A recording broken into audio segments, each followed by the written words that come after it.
Welcome to Older Militarist Radio TV, and we are lifelong Catholics, and what we do is all for free, and for our love of Jesus Christ, and for our Holy Mother, the Church, and with a defend our Holy Mother, the Church. Today is part 2 of John Paul II in the cabal behind him, and we will welcome Brother Alexis to the program.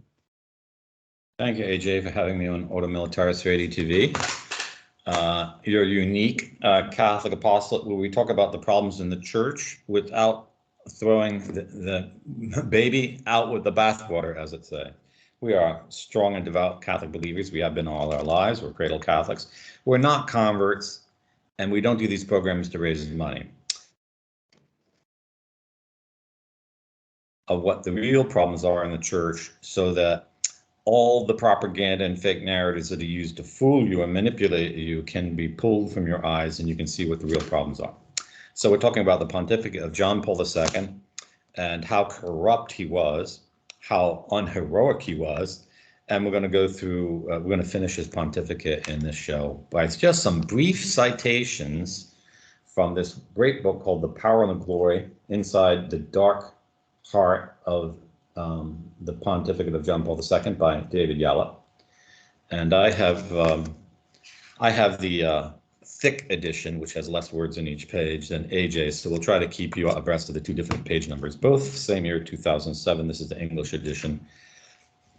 You can't get this book in the Italian in Italy, because it just shows the Vatican is a complete liar, full of lies, saying this man was worthy of being canonized. And to canonize this man is an insult to the Most Holy Trinity and to the saints of heaven. So we're going to just give you some tiny little facts. If AJ read, I mean, if you read this whole book, you need a very strong faith, because the average Catholic would probably lose his faith understanding how bad the corruption is. This doesn't mean we shouldn't talk about it or know about it. Just like if you live in a city run by the Sicilian mob, you should read some books about the Sicilian mob so that you understand that your butcher is a mobster and it could poison you if one day you say to him something against the mob. So you have to know who the corrupt individuals are and know when you should speak and who you should speak to about them. So where did we leave off, AJ, where we are in the Pontificate of John Paul II? Yeah, so we're going to do Chapter 6, Papal Politics, and Yallop makes it with a question mark, a Holy Alliance. And what does he mean about this? The alliance between the Vatican and who? The United States intelligence networks. Okay, so I just want to point out as a historic note that this began with Pius XII. John Paul II didn't invent this kind of alliance, and this collaboration was contrary to the teachings of the Roman pontiffs in the 19th century, who said you shouldn't have anything to do with Freemasons. The U.S. government is completely Masonic. Everyone in the Vatican knew that.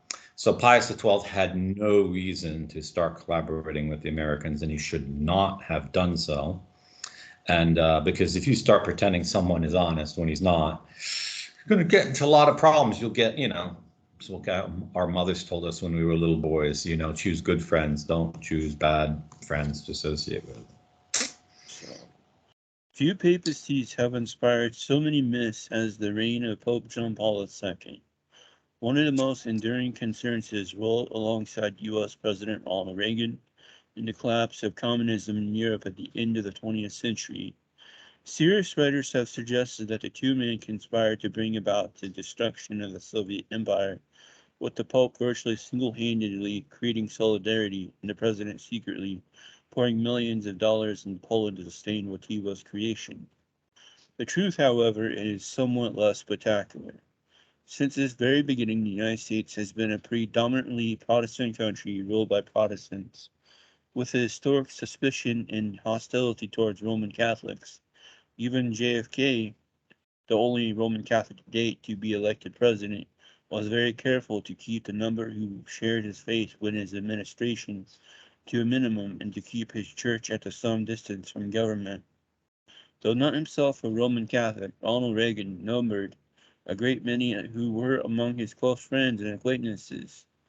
His cabinet included this disproportionate number: Haig, Donovan, Bennett, Heckler, Clark. Among his speechwriting team and staffers in the Office of Public Liaison were Peggy Noonan, Pat Buchanan, Linda Chavez, Bob Riley, Carl Anderson, Tony Dolan, all of them devout practicing Roman Catholics. Devout. Yeah, we should point out that the list of people you name, not entirely, but in its majority, are Freemasons, okay, who call themselves Catholic and claim to be Catholic, but actually live the Masonic doctrine 100% in their lives. So there were also national security advisors: Richard Allen, director of the CIA, William Casey, William Clark, and Vernon Walters, and Ed Rodney. William Clark, who served in turn as Secretary of the Interior and National Security Advisor, had a particularly close friendship with Ronald Reagan. On 11 February 1981, President Reagan appointed William Wilson as his personal representative to the Holy See. Wilson, a close friend of Reagan for many years, was one of the loyal cabal in Reagan's kitchen cabinet. Wilson's time at the Vatican was not entirely appreciated by the Vatican. Within days of his arrival, he allegedly let it be known that he had a personal hit list of priests and bishops in Latin American countries whom the Reagan administration wanted removed from office. The secretary were unimpressed with this piece of lobbying. The story was leaked by a Vatican official to an Italian newspaper, then vehemently denied by William Wilson.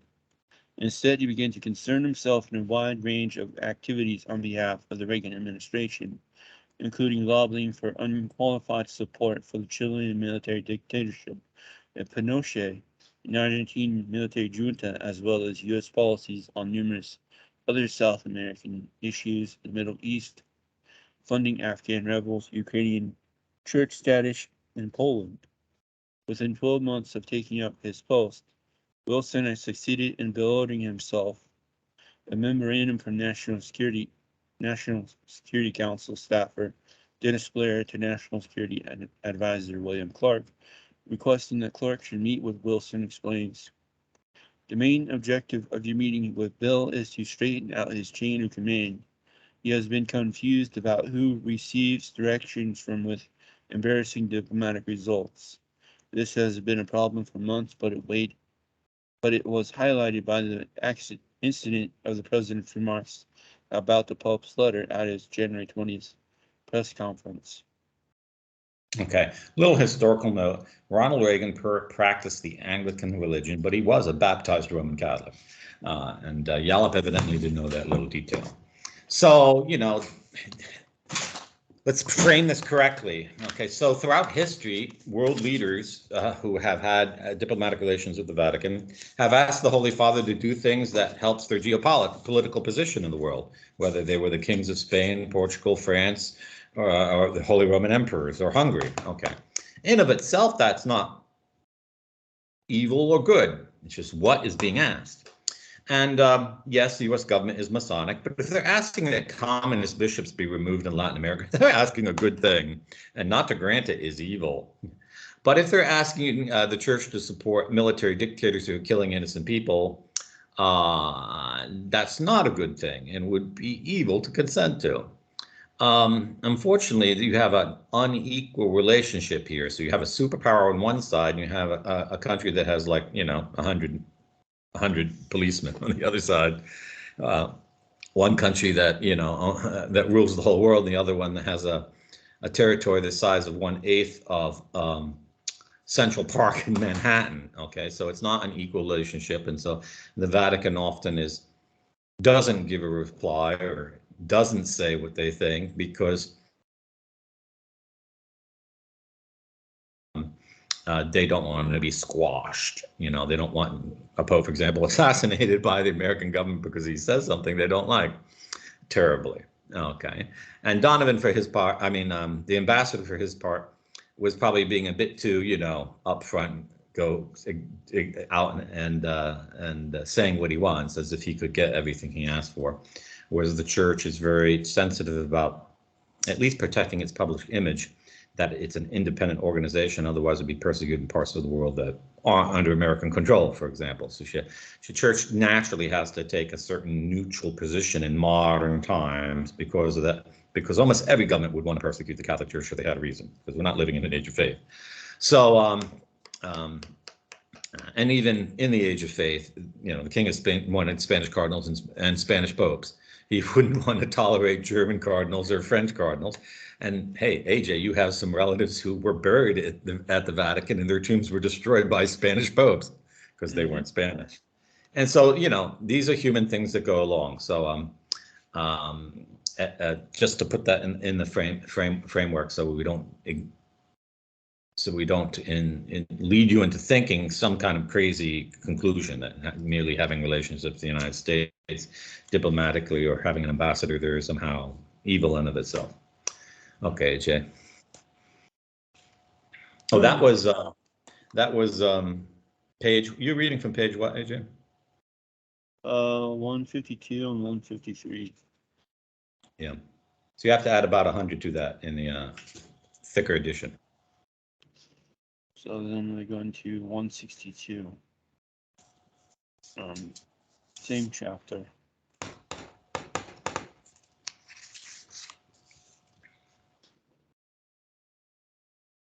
Apart from the periodic visits. Go ahead. Apart from the periodic visits to the Vatican by the head of the CIA, William Casey, another member of the Reagan administration, General Vernon Walters, had a series of meetings with the Pope. The first occurred on 30th November 1981, just 11 days before the military coup in Poland. Walters had been appointed ambassador at large by President Reagan in June 1981. His primary task, performed for a number of previous presidents, was to liaise with a wide variety of heads of states. A devout Catholic, he had been educated in several countries, including France and the United Kingdom, where he attended Stonyhurst College. A gifted linguist, he was fluent in French, Spanish, Portuguese, Italian, German, Dutch, and Russian. Conducted negotiations with the North Vietnamese and Chinese in Paris from 1969 to 1972. As deputy director of the CIA from 1972 to 1976, he nursed a number of major CIA assets, including King Hassan of Morocco, King Hossein of Jordan. General Pinochet of Chile had been a good friend since the two men had been majors. Ferdinand Marcos of the Philippines was another CIA asset that Walters looked after. After William Casey, the Pope must have had found Walters to be the personification of refinement. Okay, so that in the bigger edition is 225 to 226. Yeah. We'll go into the next page.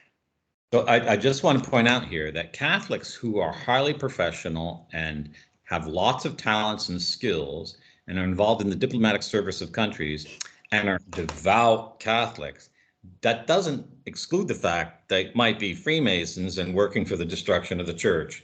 And the Vatican, however, for about 100 years, has seemed like they're pretending that doesn't happen. And we'll get into that. Walters was highly interested of those sections of the priesthood and various religious orders, who, like a significant number of the population, in some instance of the majority, were opposed to U.S. policies in the presence of U.S. military advisors, security personnel, and U.S. arms being used to sustain those policies. The religious have posed problems for us. Unfortunately, some help the guerrillas and thereby tend to undermine the credibility of many religious in the area. Walters was particularly critical of the Jesuits. This struck a very receptive chord with the Pope, who only the previous month, after a long-running battle with the Jesuits, had placed his own nominee in charge of the order as an act of unprecedented intervention. Vernon Walters then took to the opportunity to praise what he was papacy, as we recall being at St. Peter's Square when the man from Poland had been elected. There then followed the brief interchange on Poland recorded earlier, and the meeting was over. The authors of the book, His Holiness Bernstein and Poletti, claim that during the first meeting between General Walters and the Pope, there was a great deal of discussion on Poland, during which the Pope was shown a number of satellite photographs of huge troop movements from the Warsaw Pact countries toward the Polish borders. Tens of thousands of troops diverted from their barracks in the USSR, East Germany, Czechoslovakia towards the Pope's homeland. They recount that the Pope was told how many divisions the Soviets had moved toward Poland. It is difficult to believe that General Walters would have been so inept, so incompetent as to have delivered this alarming and frightening scenario to the Pope. What the photographs must have shown were the Warsaw Pact troop movements and the Soviet troop movements that took place a year earlier in December 1980. No such activities occurred in the second half of 1981. Indeed, the absence of such activity in the weeks before the military coup, as a leading historian in the Cold War, Professor Mark Kramer had observed, was one of the reasons the United States remained complacent of the intelligence information from Kulinski. Walters, in fact, said not a word of the certainty base of all the intelligence that the John Jalanewski was about to declare martial law in total silence. After his audience, General Walters, at the Pope's request, talked at length on to the Vatican Secretary of State, Cardinal Castelloli. Sources within his department have confirmed that he learned nothing from Walters to indicate just how close Poland was on the last day of November to a seizure of power by the Polish military. In fact, Secretary of State Haig had taken the decision not to advise solidarity of Jaruzelski's plans. Jaruzelski. Yeah. He feared that to do so would lead to stirring up violent resistance when the U.S. had no intention of attempting to deliver assistance. To have advised the Pope was, in the minds of the Reagan administration, tantamount to advising solidarity. The solution applied was to advise neither. The lack of communication between Washington and the Vatican was to become a recurring feature over the years, and the failure was not one-sided. A week after the martial law declaration on 17th of December, President Reagan cabled the Pope. He and his advisors considered that they might have come up with a way of moving the situation in Poland forward. Reagan strongly urged the Pope to draw on the great authority that you and the Church command in Poland to urge General Jaruzelski to agree to a conference involving himself, Archbishop Limp, and Lech Walesa. Reagan also suggests that Jaruzelski should be urged to agree to permit Walesa to have 8 or 10 advisors of his own choosing with him in order to assure the Polish public that he was acting as a free agent. The purpose of such a meeting, the president explained, would be to search for common ground for limiting martial law and restoring social peace. President Reagan had not been advised by the Pope that he had, in fact, begun just a dialogue secretly 2 days later. Okay, so I think the analysis here by Yallop, though it has, I don't dispute the historic sequence of facts, I think his analysis is pretty naive because even someone with a small noodle in the head could figure out that if the United States allowed Jaruzelski's government to establish a military dictatorship in Poland, that would have induced John Paul II to be even more cooperative in funding solidarity with CIA money to bring down that government. And so John Paul II was kept in the dark to manipulate him. But the manipulation wasn't so much because we already showed that he was probably already recruited and promoted to the papacy by the CIA. And matter of fact, as you read, AJ, that general who was sent to speak with the Pope was already in the Piazza of St. Peter the day he was elected. You know, isn't that a coincidence? That's an amazing coincidence, I would say, and probably because he had just finished bribing everyone in the College of Cardinals. So I think that the analysis there is a bit weak on the upside. Yeah. So we're going to page 169. We're talking about the money now. What AJ just read was from page 228 to 229 on the big edition.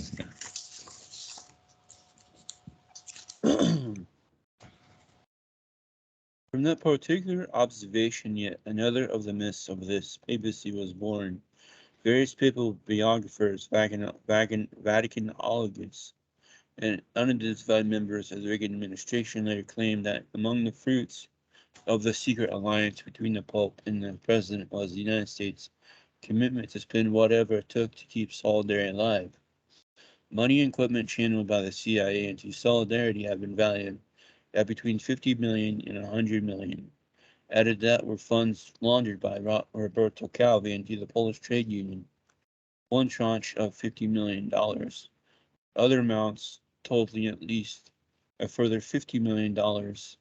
But the CIA and other elements both in the United States and Europe rallied to the cause is indisputable.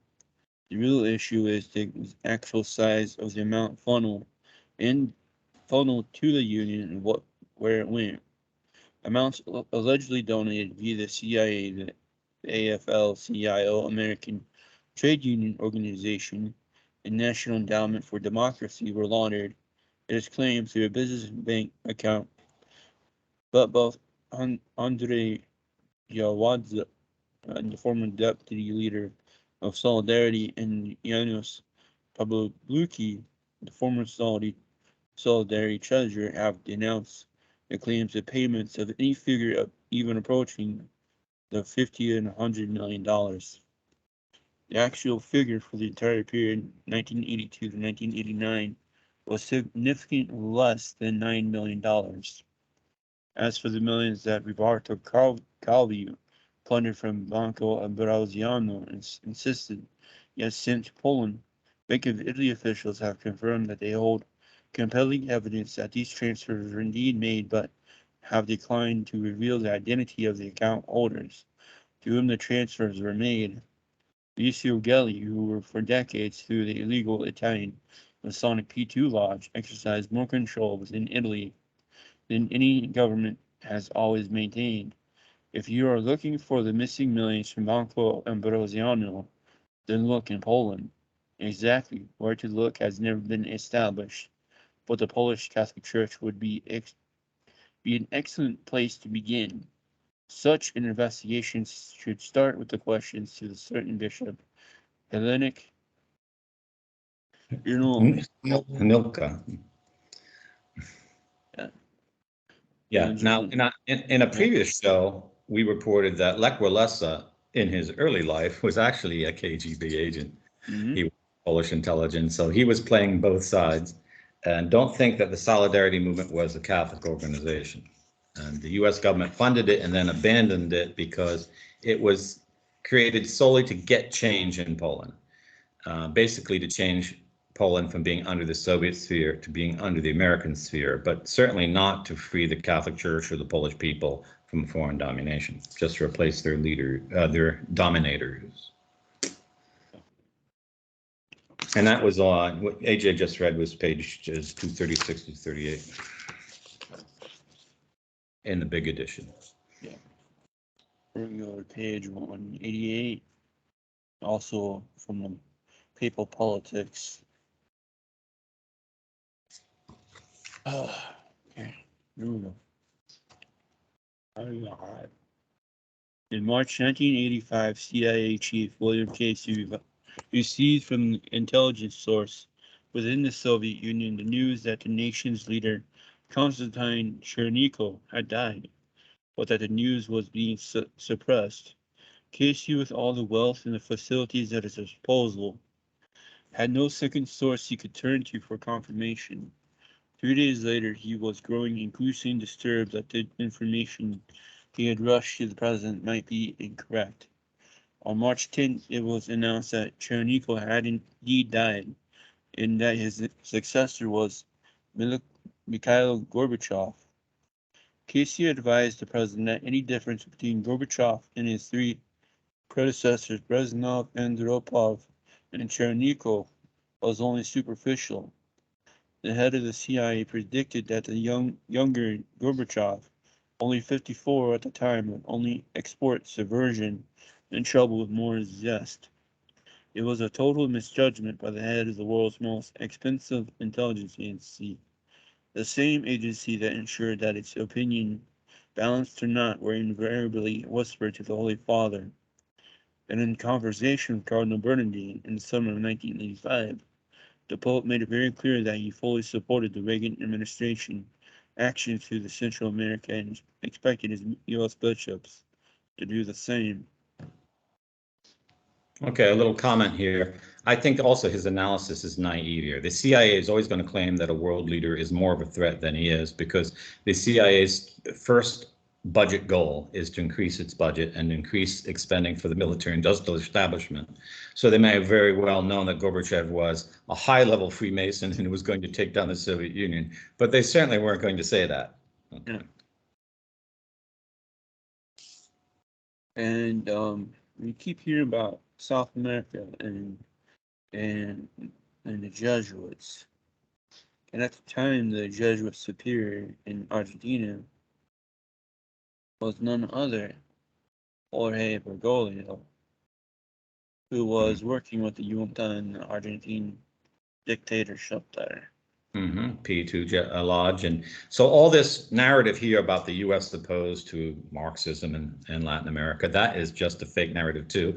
The U.S. is actually promotes Marxism in Latin America because as the Rothschilds doctrine holds, it's easier to exploit the natural resources of a nation under a Marxist regime than it is under a capitalist regime.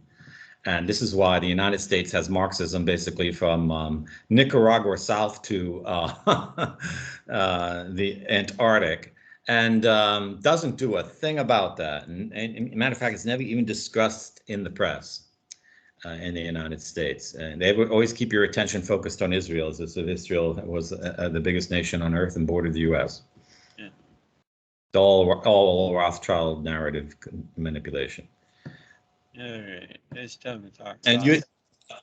oh yeah, and what AJ just read was page 261 to 262 in the larger edition.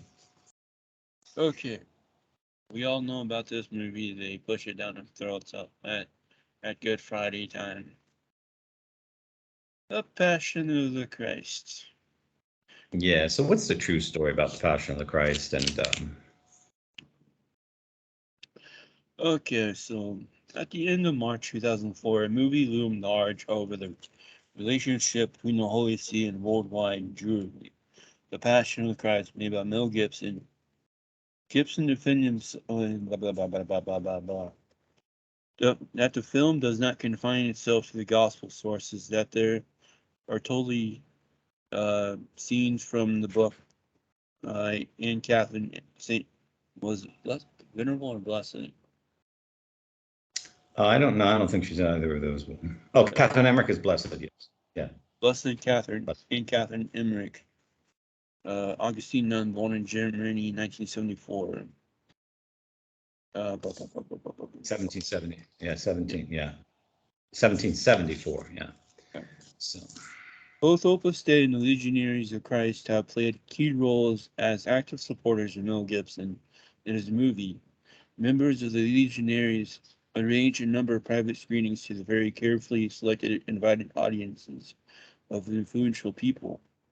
Opus Dei arranged two particular private screenings for the Pope in his private apartment within the Vatican. The Pope used to refrain from expressing public opinions on artistic works. Privately, he is alleged to have said, "It is as it was."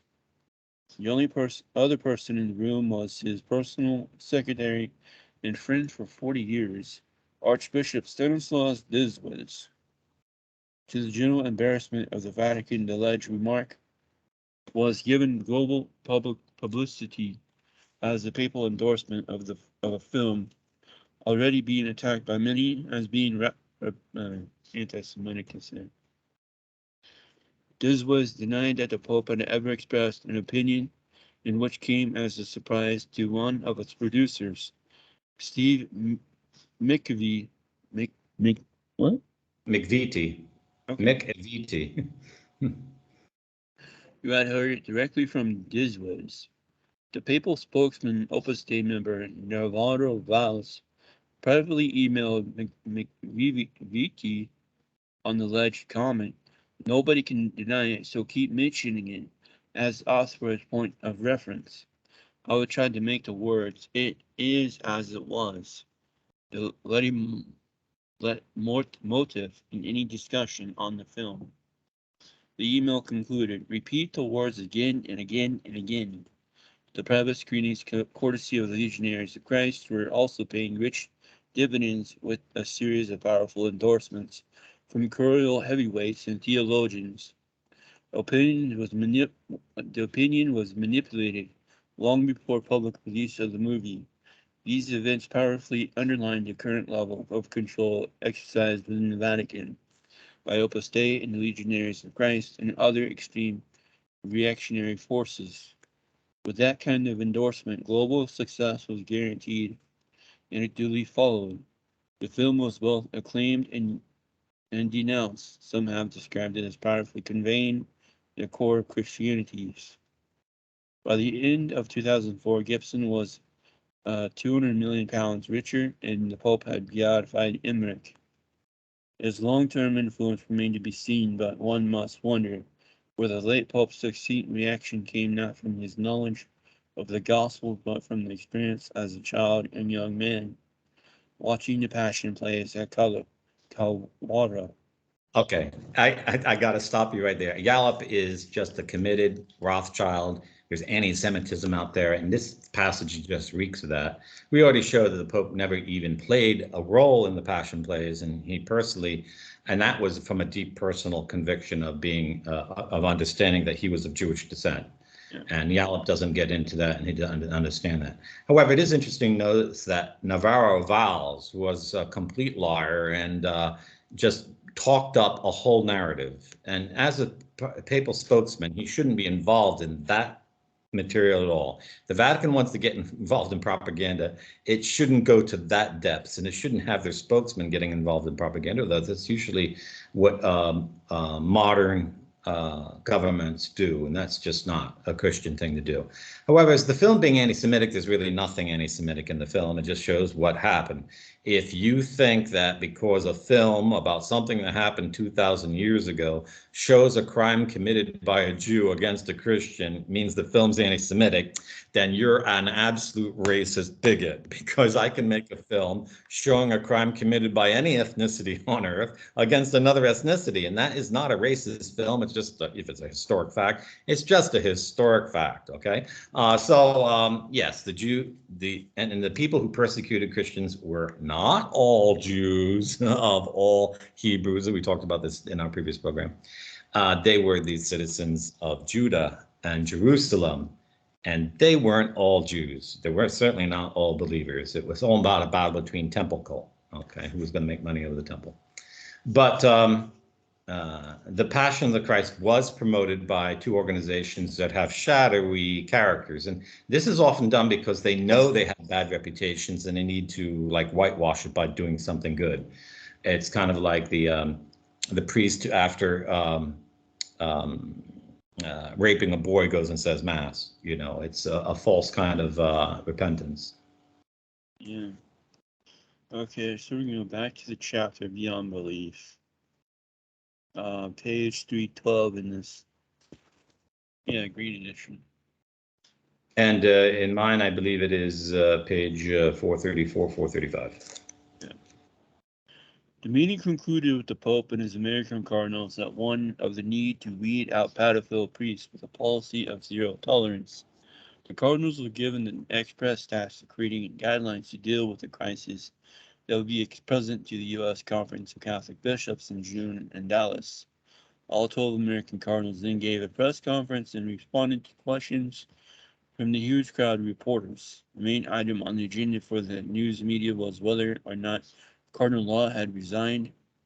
The smart money was betting that Law's time as head of the Boston Archdiocese was over. Not for the first time, the smart money was wrong. And this is right before World Youth Day in Denver.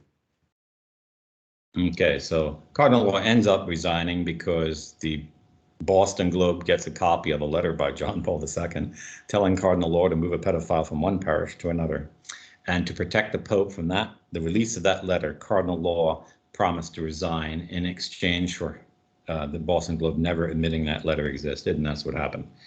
And but so far, what we have seen in these cases is John Paul II is not acting as a saint. For example, in Passion of the Christ, it is a really good film. There's really nothing substantially objective to it, and it really has touched the hearts of Christians around the world. A saint would have come out and 100% endorsed that film, making the distinctions I just made. John Paul II was intellectually advanced enough to do that, but he was an absolute coward, didn't want to come out. Okay. People in his entourage around him probably accepted bribes, and they did push the film. And so, but John Paul II should have come out and praised that film. You're going to have to answer before the King of Heaven and Earth. Say, well, why didn't you endorse that film about what I did for everyone? And, you know, I've said it before. I don't think this guy's in heaven. I don't think he'll ever get to heaven, because no saint would have acted that way. And no saint would have been involved in all kinds of money laundering deals, to bring down governments instead of preaching the gospel. I mean, when Solidarity actually did become the ruling party in Poland in the first election, Solidarity wanted referendums against abortion, contraception, sodomy. Oh, John Paul II instructed the Polish people, you're free to vote your conscience. No saint would have said that. A saint would say it is your obligation before God to vote against these immoral practices so that they become the law of the land in Poland. And to say anything else is the work of Satan. And there's no way you're going to get on that. He died without repenting of that sin. And so, you know, if it's a sin for us to vote for a pro-abort candidate, how can it not be a horrible sin for a Roman pontiff to say it's okay to vote for a pro-abort candidate? Mm-hmm. Okay, so we're going to the chapter of the village, page 444 in my green edition. Yeah, your previous citation was 433, 435, and we're going over to the village. That's on page 619, 618, 619 in the big edition. By mid-October 2003, even the public loyalty towards those around the Holy Father was showing signs of considerable strain. Since earlier that year, the Pope could function only as a token head of state. A cabal was formed that included the Pope's secretary, newly promoted to Archbishop, Stanislaus Dizwis, Vatican press officer Joaquin Navarro Valles, and the head of the College of Cardinals in Camargo, Cardinal Eduardo Martinez Somalo. As Camerlengo, or acting Pope, Somalo would have absolute control over the arrangements for the funeral of Pope John Paul II and the election of his successor. Apart from those close friendships over the many years, all three men also shared an allegiance to Opus Dei, as do other members of the unelected group who, by the later months of 2003, were in effect running the Roman Catholic Church. These included Secretary of State Cardinal Sedano, Cardinal Ratzinger, the all-powerful prefect of the Congregation of Doctrine and Faith, Archbishop Leonardo Sandri, Deputy Secretary of State, what a word. Gerontocracy. That means a government by old men. So here I'm going to have to just totally disagree with Yallop. Anyone who thinks that Cardinal Ratzinger was a member of Opus Dei, I'd say is absolutely 100% delusional and uninformed. Sedano, who's to say? Sedano is said by many authors to have been a Freemason P2 member. And Archbishop Leonard Sandri, I can't really say one way or the other. Now the spokesperson, Nara Valls, he was Opus Dei, that is well known. I don't think Stanislaus Zwitzy, the Archbishop, Pope's secretary, was Opus Dei. And I can't comment on Somalo, the Camerlengo of the city, who isn't really the acting Pope, as Yelp kind of says. He's more like the Chamberlain, the one in charge of all the legal acts going on and all the meetings and stuff. On Monday, October 13, 2003, the cabal were in some disorder. The Vatican denied the Pope's condition had deteriorated and also denied published reports that the Holy Father needed dialysis to purge his body of the highly toxic drugs being used to relieve Parkinson's disease. Within hours, these assurances from Navarro Valls were shown to be yet another of the press officer's fantasies. The Pope had the greatest difficulty in speaking during the meeting with the Uruguayan President Jorge Batal Ibanez, and later during the meeting with the entire Uruguay delegation, including a number of reporters. The Pope struggled in great pain as he attempted and failed to talk, remaining silent throughout. 3 days later came another ordeal for Carol Wojtyla, the October anniversary mass to celebrate a papacy that had lasted a full 25 years. It was only the third time that the Church had celebrated the Pope's Silver Jubilee. A further 3 days, and with the increasingly ailing Pope unable to read even a line of his homily, the beatification of Mother Teresa of Calcutta took place. Another 2 days, and yet again his homily was read for him, this time by one of the trusted members of the cabal, Archbishop Leonardo Sandri, during the consistory that added a further 31 new members to the College of Cardinals. Some of the older members of the college, visibly shocked by the deterioration in the Pope's health, blurted out their concerns as they wondered about aloud, as in words of the Cardinal Napier of Durban, South Africa. We might soon face the awesome responsibility of choosing a pope. Others argued the pros and cons of papal resignation. The Curia was particularly exercised by this aspect. Cardinals Jose Martins and Mario Pompadera declared that even if the Pope loses his ability to speak, he could signal his wishes in writing and thus could continue as head of the Church. Interviewed by the Argentine daily La Nación, the Vatican librarian Cardinal Jorge Mejia disagreed. If the Pope can't speak, then he can't say Mass, which raises the questions about his capacity to provide spiritual leadership. When he heard this, the leader of the cabal, Archbishop Diswes, exclaimed, John Paul II will be Pope as long as God shall wish. The cabal was determined to prolong the illusion of a fully functioning head of state for as long as possible. The American member of the Curia provided me with some of the background.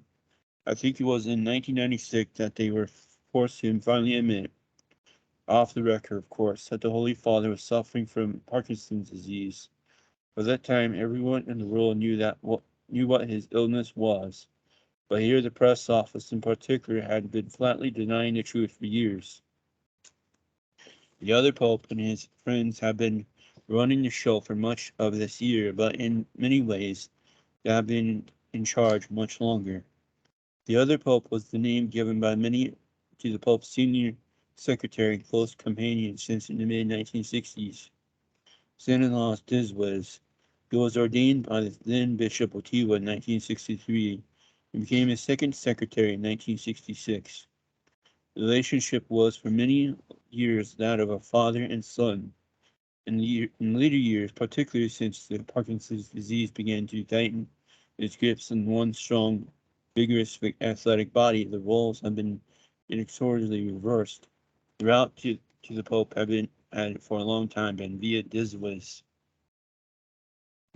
Okay, so, well, this isn't really any fault in John Paul II. Any head of state, an absolute monarchy who starts losing his health, his advisors would naturally take up the roles and the authority. So, and there's nothing corrupt in that of itself, and that those around him want to live as long as possible. That's just natural. But those are some interesting facts of the papacy, and Holy Father passes away at the end of March, or the first day of April. And first day of April, they claimed he died, or some claimed he died the day before, of the following spring. And the next page. As my American companion began to recount the Vatican reaction to the subsequent career of the Pope's secretary, his cool, laconic demeanor for once became greatly animated. We thought making him a bishop was nepotism running wild. Then the Holy Father really upped the ante. Archbishop? There were some, particularly among those working for Ratzinger, who were convinced this was all part of the plan ensuring that the other pope became the next pope. that when the Holy Father felt his time was drawing to the close, he would give Diswas the red hat, late 60s, perfect age for a pope. What better way to ensure that there is a total and absolute continuity, and with all certain backing from Opus Dei? Thank God it did not come to that. Well, this comment isn't really so right on the mark because even Pope Benedict made his personal secretary, Ganswein, Archbishop, just a month before he himself retired from the papacy. So, or from the active ministry of the papacy. So, Yallop doesn't understand that promotions in the Vatican are one thing, and succession in power is another. Here we go to the epilogue. You read, in the big edition, AJ was just reading from 621, 622. And the epilogue is the final, obviously, comment in the book. And Yallop gives us his opinion about the holiness of John Paul II. So I know Yallop calls himself an agnostic Catholic. He's not a practicing Catholic. You can see that his knowledge of the Catholic Church is very imperfect. He's looking at it from as an outsider. But let's hear what he says anyhow, because any adult conversation about the Holy John Paul II's holiness should be willing to consider all testimonies. At the end of January 2005, the Pope contracted a fever. His public audiences were suspended for a day or two because of flu-like symptoms. The day or two were destined to grow, for on the night of Tuesday, February 4th, Carol Wojtyła was rushed to the Gemelli Hospital in Rome. So rapid was his departure that the prefect of the pontifical household was not informed of the decision to call an ambulance until the Pope was already absent. Predictably, the Vatican spokesman Navarro Valles declared on Wednesday morning that there was no cause for alarm. Influenza is often referred to as a friend of the elderly, for its ability to bring life to its final conclusion. For a man approaching his 85th birthday, who for at least 15 years had suffered from Parkinson's disease, the odds against surviving such a plebeian illness was alarmingly high. Over the passage of time, his breathing had grown more labored. His throat and chest had become increasingly constricted. His stooped posture inevitably constricted his diaphragm, preventing the muscles from functioning normally.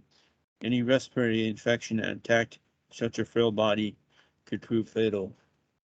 The world news media rushed to Rome. Arrangements long made at hotels and vantage points throughout the city were activated. Simultaneously, the media speculation began. Was this the final chapter? If he did survive, should he resign? If he died, who would follow? Who were the leading papability? The various symptoms of Parkinson's were, with one exception, publicly discussed at great length.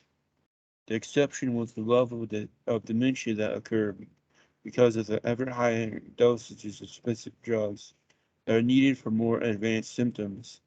After 9 days in the Gemelli Hospital, the Pope's condition had improved dramatically and he returned to the Vatican. The media focuses then shifted to a debate on whether or not Wojtyła should resign and vacate the papal throne.